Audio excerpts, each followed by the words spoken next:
Proper Banaras में रहता हूँ, लेकिन मराठी भाषा है मेरी, मराठी बोलता हूँ। और आपकी एजुकेशन क्वालिफिकेशन क्या है? बीकॉम है मेरी। हाँ, मैं पहले अकाउंटेंट था, अब मैं ये इसमें वेद मंत्र से सुशोभित उसमें मैं आ गया हूँ। पंडित का बेटा हूँ, इसलिए मुझे सभी पैसे देते हैं, उसमें मेरा जीवन हो जाता है। सर, मैं आपसे कुछ धर्म और संस्कृति के बारे में जानना चाहूँगी। धर्म एक ऐसी चीज़ है जिसमें हर इंसान को अपने शरीर से, पंच तत्व का शरीर है, तो इससे धर्म जरूर करना चाहिए।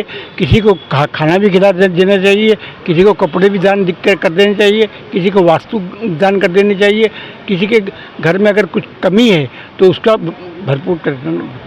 और सर, जैसे कि मुझे एक बात पूछनी है कि जैसे हम बच्चे होते हैं ना, तो हमारे बड़े बुजुर्ग ये सिखाते हैं कि और जब मतलब सो रहे हो तो धरती माता को स्पर्श करो, जगो तो धरती माता को स्पर्श करो। इसके पीछे का कारण? धरती इसलिए कहा गया है कि जननी जन्मभूमिश्च स्वर्गात् अपि गरीयसी। इसका मतलब ये है स्वर्ग नरक सब धरती के अंदर है।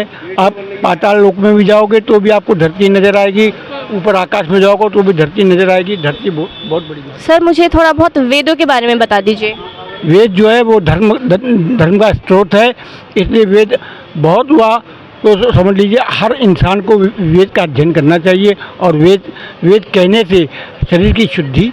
सर, चारों आपने जैसे पढ़ा होगा ना, मतलब चारों वेदों के बारे में आप चारों वेद से क्या समझते हैं आप? चारों वेदों को, वेद ही हमारी माँ है। वेद रूपी गाड़ी है, इसमें 36 देवता बैठे हुए हैं, नौ देवियाँ बैठी हुई हैं, और स्रोत बहुत बड़ा है, इसलिए हम लोगों ने। सर, एक बात और पूछना चाहूँगी कि सर, अभी जितने भी हम सक्सेसफुल लोगों को देखते हैं ना, वो इंडिया के हो या फिर बाहर के हो, वो एक बात बताते हैं कि हमें इतनी बड़ी सफलता मिली है, उसमें भागवत गीता का बहुत बड़ा हाथ है।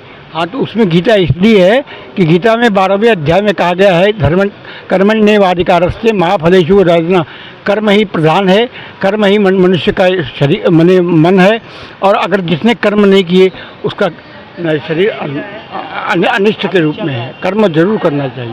अच्छा सर, आपको लगता है कि हमारे स्टडीज़ में भागवत गीता को शामिल करना चाहिए एक विषय के तौर पर? हाँ, विषय के तौर पर भागवत गीता जरूर होनी चाहिए, क्योंकि भागवत और जब उसमें पुराण शब्द को बहुत बड़ा माना गया है, और पुराणिक बहुत ही शुद्धिकरण के मंत्र कहते हैं, इसलिए उनको माना गया। मत बोलो।